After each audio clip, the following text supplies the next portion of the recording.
হামজা ফামিদুল এবার লাল সবুজের দেশে এলেন সমিত সোম। কানাডা থেকে বাংলাদেশ দূরত্বটা 11,000 কিলোমিটারের। পৃথিবীর এক প্রান্ত থেকে আরেক প্রান্ত।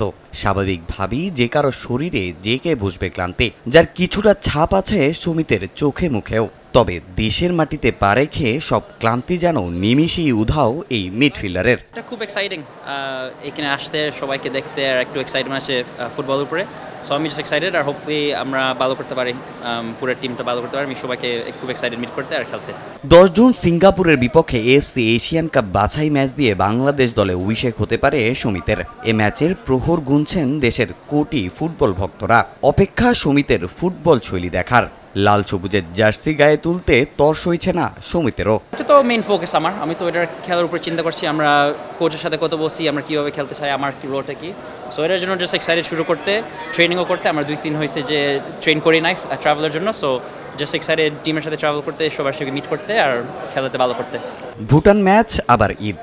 সিঙ্গাপুর ম্যাচের আগে দলের সঙ্গে অনুশীলনের খুব একটা সময় পাবেন না সমিত। তবে যতটুকু পাবেন তাতেই দলের সঙ্গে মানিয়ে নিয়ে গুরুত্বপূর্ণ ম্যাচে ভূমিকা রাখার প্রত্যাশা এই মিডফিল্ডারের। টিমটা খুব ভালো, প্লেয়ারগুলো খুব ভালো। সো আমি এদের এক্সাইটেড ওদের সাথে ওয়ার্ক করতে, আর হোপফুলি হেল্প করতে, আর হোপফুলি আমরা সবাই ভালো করতে পারি। এদিন ভোর 5:30টায় অবতরণ করে সমিত সোমকে বহনকারী বিমান। গণমাধ্যমের সঙ্গে কথা বলার পরও ব্যাগ না পাওয়ায় এয়ারপোর্টে তাকে থাকতে হয় আরও 30 মিনিট। যাওয়ার আগে গণমাধ্যম কর্মীদের হাত নাড়িয়ে বিদায় জানিয়ে জাতীয় দলের টিম হোটেলের পথে রওনা হন সমিত। তামিম হোসেন, সময় সংবাদ, ঢাকা।